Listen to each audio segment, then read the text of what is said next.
Assalamualaikum warahmatullahi wabarakatuh. Selamat pagi, salam sejahtera buat kita semua. Perkenalkan, nama saya Imam Hidayat SEMM, dosen tetap di Program Studi Manajemen Fakultas Ekonomi Universitas Tribuana Tunggadewi.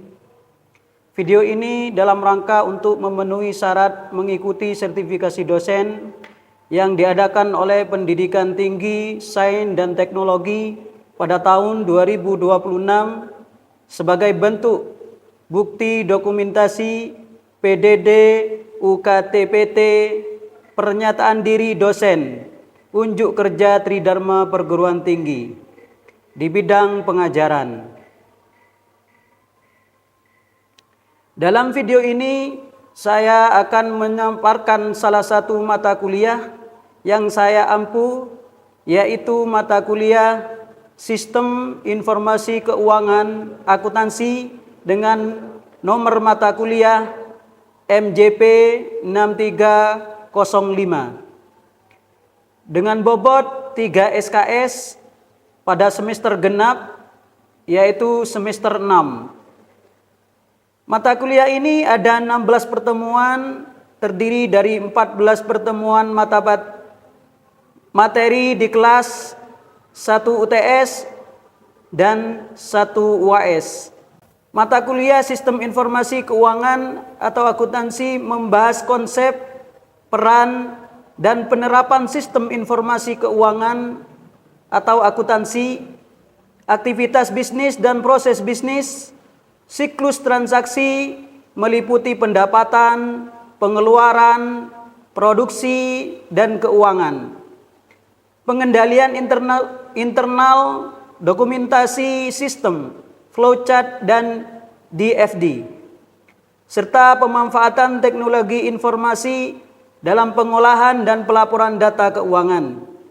Selain itu, mata kuliah ini juga mengkaji integrasi sistem berbasis komputer dan penggunaan perangkat lunak akuntansi dalam mendukung pengambilan keputusan. Relevansi dan manfaat mata kuliah ini sangat erat dengan kondisi real di dunia kerja, di mana manfaat mata kuliah ini sangat erat dengan kondisi real di dunia kerja, di mana hampir seluruh organisasi telah menggunakan sistem informasi berbasis digital. Mahasiswa dibekali kemampuan untuk mengartikan dan menguraikan sistem informasi keuangan akuntansi yang digunakan dalam perusahaan, sehingga mampu meningkatkan efisiensi, akurasi, serta keadaan informasi keuangan. Dengan demikian, lulusan diharapkan siap menghadapi tuntutan profesional di era transformasi digital, khususnya dalam bidang akuntansi dan bisnis. Capaian pembelajaran mata kuliah CPMK, Sistem Informasi Keuangan atau Akuntansi. CPMK 1, mahasiswa A. mampu menjelaskan konsep, lingkup, elemen, serta produser sistem informasi keuangan atau akuntansi. Aktivitas bisnis dan proses bisnis, termasuk sistem informasi manajerial, siklus pengolahan data, dan konsep pengendalian intern. B. Berdasarkan studi kasus, referensi teoritis, dan ilustrasi sistem pada organisasi bisnis. C. Dengan tingkat ketepatan minimal 75%. CPMK 2, mahasiswa A. mampu menginterpretasikan sistem informasi keuangan atau akuntansi meliputi teknik dokumentasi, perencanaan database, siklus pengembangan sistem, pengendalian berbasis komputer, aktivitas bisnis dan proses bisnis, serta penerapan pada siklus bisnis, pendapatan, pengeluaran, konversi, buku besar, dan pelaporan, dan e-bisnis. B. Menggunakan perangkat analisis sistem, software pendukung, dan studi kasus organisasi. C. Sesuai standar perencanaan sistem dengan kelengkapan minimal 80% komponen yang dipersyaratkan. Subcapaian pembelajaran mata kuliah CPMK Sistem Informasi Keuangan Akuntansi. Sub CPMK 1, mahasiswa mampu mengartikan konsep, lingkup, elemen, serta prosedur sistem informasi keuangan atau akuntansi, aktivitas bisnis dan proses bisnis, termasuk sistem informasi manajerial, siklus pengolahan data, dan konsep pengendalian intern berdasarkan studi kasus, referensi teoritis, dan ilustrasi sistem pada organisasi bisnis dengan tingkat ketepatan minimal 75%. Sub CPMK 2, mahasiswa mampu menguraikan sistem informasi keuangan atau akuntansi meliputi teknik dokumentasi, perancangan database, siklus pengembangan sistem, pengendalian berbasis komputer, aktivitas bisnis dan proses bisnis, serta penerapan pada siklus bisnis, pendapatan, pengeluaran, konversi, buku besar, dan pelaporan, dan e-bisnis.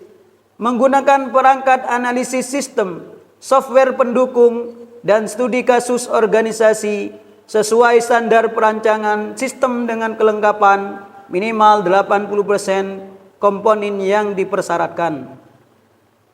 Materi sistem informasi keuangan atau akuntansi.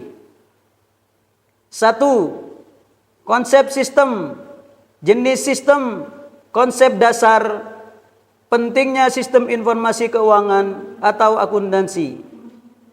Materi pertemuan kedua, aktivitas bisnis dan proses bisnis. Materi ketiga, siklus penerimaan, siklus pengeluaran, siklus produksi, dan siklus pelaporan. Pada pertemuan keempat, materi pemasukan data, penyimpanan data, pemrosesan data, menghasilkan informasi.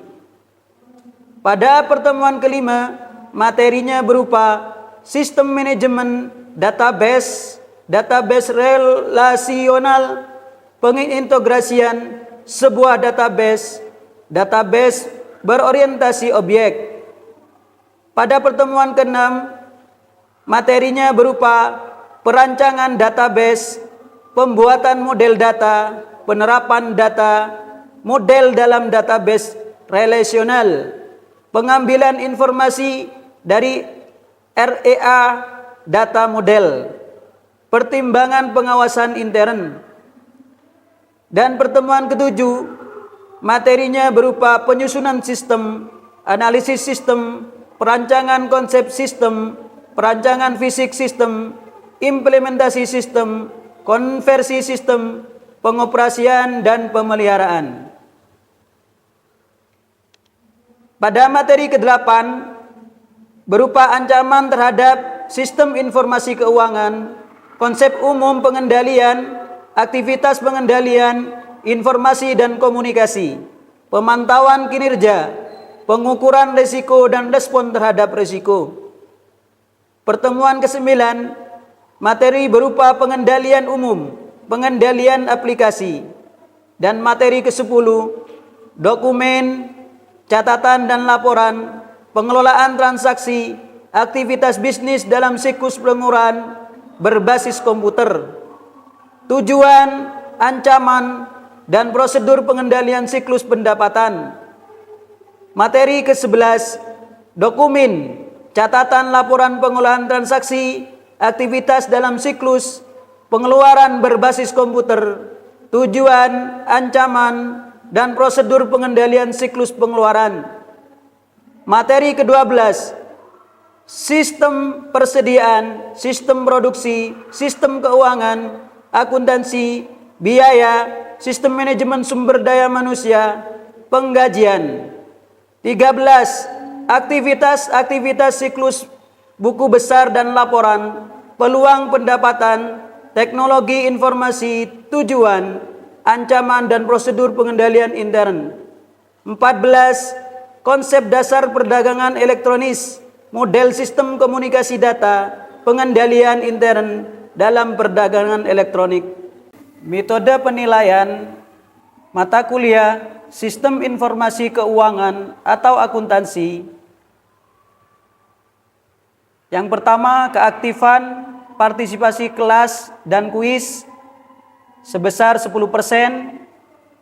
kehadiran mahasiswa di kelas 20%, tugas presentasi kelompok 20%, UTS ujian tengah semester 20%, dan UAS atau ujian akhir semester sebanyak 30%. Assalamualaikum warahmatullahi wabarakatuh. Selamat pagi dan salam sejahtera untuk kita semuanya. Sebelum kita mulai perkuliahan, mari kita berdoa sesuai dengan keyakinannya kita masing-masing. Berdoa mulai.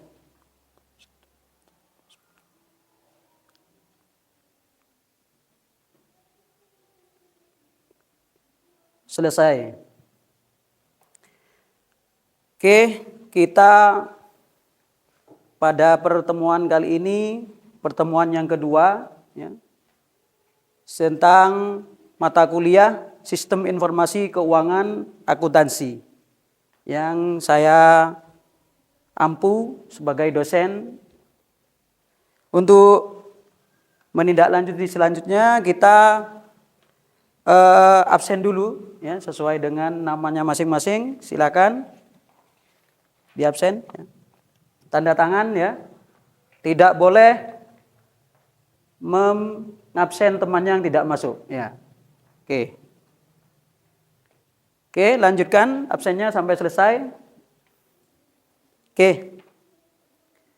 Seperti yang telah kita sampaikan minggu kemarin, ya, pada pertemuan pertama tentang konsep sistem, jenis sistem, konsep dasar pentingnya sistem informasi keuangan akuntansi, ya. Masih ingat pertemuan kemarin? Coba saja. Ya. Masih ingat pertemuan kemarin tentang Kalau masih ingat, untuk mereview bahwa Anda benar-benar belajar di rumah dan mengevaluasi hasil pembelajaran yang kemarin, saya panggil namanya untuk bisa menjawab apa yang saya tanyakan untuk mereview. Benar Anda benar-benar sudah mengevaluasi dan belajar tentang pertemuan minggu yang lalu.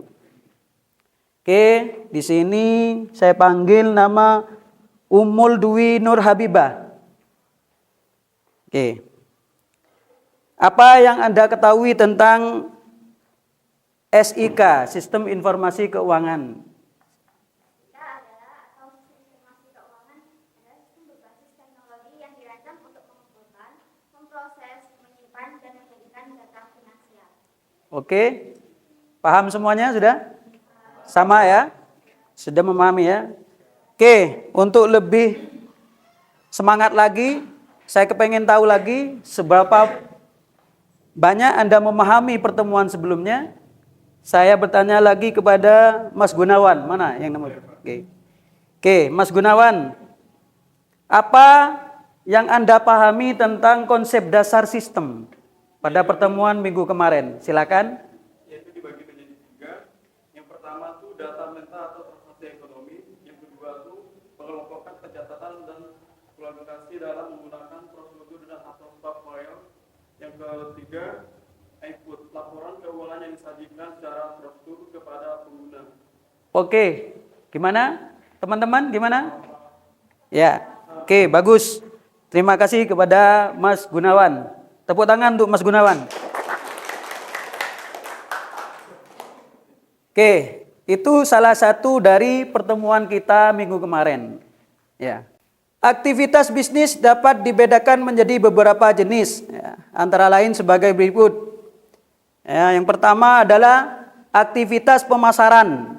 Ya. Yang kedua, aktivitas produksi. Yang ketiga, aktivitas keuangan. Yang keempat, aktivitas sumber daya manusia. Yang kelima, aktivitas layanan pelanggan. Ya. Oke, di aktivitas pemasaran, Anda sudah paham tentang pemasaran? Kira-kira paham nggak? Ya. Ya, proses pemasaran ya, seperti memasarkan produk dan lain-lain ya. Terus produksi itu mengubah barang mentah menjadi barang jadi. Ya. Oke, terus aktivitas keuangan. Ya, keuangan itu dalam bentuk pencatatan. Ya. Ya, seperti yang disampaikan tadi, ya, itu nanti akan terekap semua dalam sistem informasi keuangan. Aktivitas SDM, sumber daya manusia. Contohnya apa? Ya, karyawan jumlahnya berapa, gajinya berapa, ya. Terus administrasi, ya. Kalau Anda mengelamar pekerjaan kan ada itu, terekap semua, ya. Selanjutnya aktivitas layanan pelanggan. Nah, layanan pelanggan ini seperti servis. Servisnya itu mungkin by order, ya. Atau sekarang namanya COD ya, terima di tempat, Anda duduk manis ya. Itulah bentuk kemudahan-kemudahan yang didapatkan di dunia digital pada era sekarang ini. Oke, kita lanjutkan. Pelaku dalam aktivitas bisnis ya. Di dalam bisnis mesti ada pelakunya ya. Tidak mungkin di bisnis itu tidak ada pelakunya ya. Kalau nggak ada pelakunya namanya ya, berdiam diri di kamar, itu namanya tidak melakukan bisnis ya. Oke, dalam melakukan aktivitas bisnis ada pelaku-pelaku ya. Yang pertama adalah pemilik bisnis. Yang kedua adalah karyawan. Yang ketiga adalah mitra bisnis. Yang keempat adalah pelanggan ya. Oke, kira-kira sudah punya gambaran tentang ini? Oke, kalau sudah punya gambaran kita lanjutkan. Oke, selanjutnya adalah manfaat aktivitas bisnis. Apa saja manfaat-manfaat yang dapat kita terima dari aktivitas bisnisnya? Di sini ada beberapa manfaat ya. Yang pertama menjadi pemimpin dan bos. Ya. Yang kedua mengatur waktu dengan baik. Yang ketiga apa? Meningkatkan rasa percaya tinggi ya. Yang keempat mendapatkan penghargaan. Yang kelima membangkitkan jiwa kewirausahaan. Dan yang keenam menambah pengalaman dan wawasan. Inilah salah satu beberapa manfaat dari aktivitas bisnis. Bagaimana kita menjadi pemimpin dan bos? Maka harus kita pelajari, kita harus belajar bagaimana memimpin dan menjadi bos itu ya. Harus tahu manajemen ya, pelaksanaan manajemen, terus tentang keuangan, tentang SDM ya, sumber daya manusia dan operasional itu. Oke, kita lanjutkan pada pengertian proses bisnis ya. Tadi sudah terkait dengan pelaksanaan bisnis. Sekarang kita lanjut ke proses bisnis. Proses bisnis adalah rangkaian kegiatan atau aktivitas yang terstruktur yang dilakukan untuk mencapai tujuan tertentu dalam organisasi. Proses ini mencakup alur kerja, langkah-langkah yang saling terkait, serta penggunaan sumber daya yang diperlukan untuk menyelesaikan tugas tertentu. Setiap organisasi memiliki proses bisnis yang berbeda-beda tergantung pada jenis produk atau jasa yang dihasilkan serta tujuan yang ingin dicapai. Oke, inilah proses bisnis ya.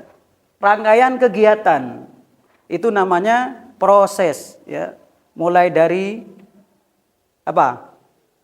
Kira-kira mulai dari pengadaan barang. Setelah itu produksi ya, mengubah barang mentah menjadi barang jadi. Selanjutnya pemasaran ya, dipromosikan. Setelah itu dipasarkan gitu. Setelah itu, setelah pemasaran, keuangan ya. Kita semua di pemasukan pengeluaran dirangkum dalam SIK, Sistem Informasi Keuangan. Sehingga kita tahu jumlah produk yang kita bukukan, kos yang kita keluarkan, sehingga terinci semuanya dan akan tahu berapa profit yang kita dapatkan per tahun ya. Biasa akhir pembukuan itu di bulan apa? bulan Desember akhir tahun. Di situ akan terekap semua ya di sistem pembukuan kita. Oke, kita lanjutkan. Manfaat proses bisnis. Beberapa manfaat proses bisnis antara lain sebagai berikut. 1. Meminimalisir risiko dan pengeluaran. Yang kedua, meningkatkan efisiensi. Yang ketiga, memberikan kualitas terbaik sesuai permintaan pasar. Yang keempat, mengurangi human error. Yang kelima, adaptif terhadap perkembangan teknologi. Yang keenam, manajemen waktu lebih baik. Oke. Sebelum kita lanjutkan, mungkin ada pertanyaan dari mahasiswa yang bisa disampaikan. Ada pertanyaan? Oke, baik. Oke, ya. Perkenalkan, nama saya Didi Donesi Pekani. Di sini saya mau bertanya tentang bagaimana terkait proses sekunder pada SIK. Gitu ya. Bagaimana proses sekunder ya? Oke. Proses sekunder pada SIK, Sistem Informasi Keuangan ya, adalah manajemen sumber daya manusia. Yang pertama, ya, itu adalah aktivitas yang tidak memberikan nilai tambah secara langsung, itu namanya proses sekunder. Ya. Ya, SIK itu merupakan bagian dari proses sekunder. Ya. Kenapa? Karena tidak langsung pada proses itu sendiri. Ya, kalau proses langsung itu namanya primer. Oke. Apa yang termasuk sekunder itu? 1. Manajemen sumber daya manusia. Contohnya apa? Rekrutmen. Ya, rekrutmen. Terus penggajian, terus pelatihan. Terus selanjutnya ya, teknologi informasi ya, IT. Itu juga termasuk sekunder. Yang ketiga yang masuk sekunder adalah keuangan dan akuntansi. Ya. Maka sistem informasi keuangan ini termasuk pada proses sekunder. Oke, itu. Oke, itu. Kita lanjutkan. Ini kira ya, sudah bertemu langsung dari pertanyaan tadi. Kita sudah memasuki ini ya. Jenis-jenis proses bisnis ya. Jenis-jenis proses bisnis ya, ada beberapa hal. Yang pertama adalah proses primer. Yang kedua proses sekunder. Yang ketiga proses manajemen. Tadi sudah ditanyakan oleh Mas siapa nama? Mas Evan tentang proses sekunder ya. Oke, kalau primer itu terjadi langsung ya. Kegiatan yang langsung ya. Kalau yang sekunder adalah yang secara tidak langsung, itu namanya sekunder. Terus yang ketiga adalah proses manajemen. Ya. Proses manajemen ya sudah Anda pahami mulai dari semester 1 ya, sudah diberikan tentang bagaimana, karena Anda ini semuanya fakultas manajemen kan? Ya. Tuh. Masih ingat kira-kira apa saja manajemen itu? Yang paling populer apa? Ya. Planning, accounting, organizing, controlling. Ya, minimal itu harus paham Anda. Ya, bagaimana dari proses manajemen. Oke, ada yang ditanyakan? Oke, ya Mas. Mas siapa namanya? Perkenalkan, nama saya Riki Atmaja. Di sini saya ingin bertanya lebih lanjut tentang apa itu proses manajemen. Oh gitu, oke. Oke, terima kasih. Jadi proses manajemen adalah proses kita melakukan perencanaan, ya, melakukan perencanaan, ya. Setelah perencanaan kita organizing, ya, mengorganisasikan sebuah dari tujuan, ya. Setelah itu accounting, kita melangkah, memproses, ya, melakukan proses-proses, ya, dari tujuan-tujuan itu. Setelah itu controlling, ya. Controlling itu evaluasi, ya, mengevaluasi semua yang terlibat di dalam kegiatan sistem informasi keuangan tersebut. Oke, itu. Terima kasih atas semua pertanyaannya dan tanggapannya. Itu kita Oke, ternyata materinya sudah habis ya. Kita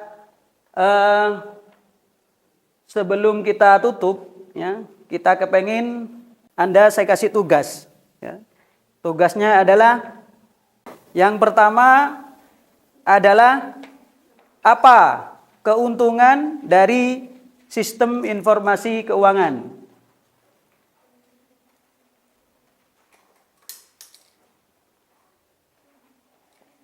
Yang kedua, bagaimana proses kegiatan bisnis. Ya. Yang ketiga, bagaimana cara Anda mengaplikasikan sistem informasi keuangan ke dalam bisnis yang Anda rencanakan. Untuk itu silakan dikerjakan tugas tadi ya, 3 pertanyaan dan dikumpulkan pada pertemuan ketiga minggu depan. Mungkin itu yang dapat kita sampaikan pada materi perkuliahan kedua ini. Semoga menjadi kita lebih semangat dan ilmu yang dapat kita terima ini menjadi ilmu yang barokah, manfaat dan bisa diterapkan di keselanjutannya ya. Demikian saya sampaikan. Terima kasih. Wabillahi taufik wal hidayah. Wassalamualaikum warahmatullahi wabarakatuh.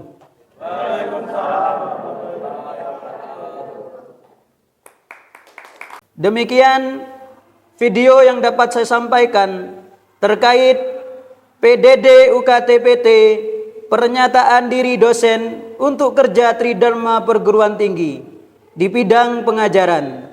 Semoga menjadi pertimbangan bagi tim penilai sertifikasi dosen pada tahun 2026 yang diselenggarakan oleh Pendidikan Tinggi, Sains dan Teknologi. Demikian, terima kasih. Wassalamualaikum warahmatullahi wabarakatuh.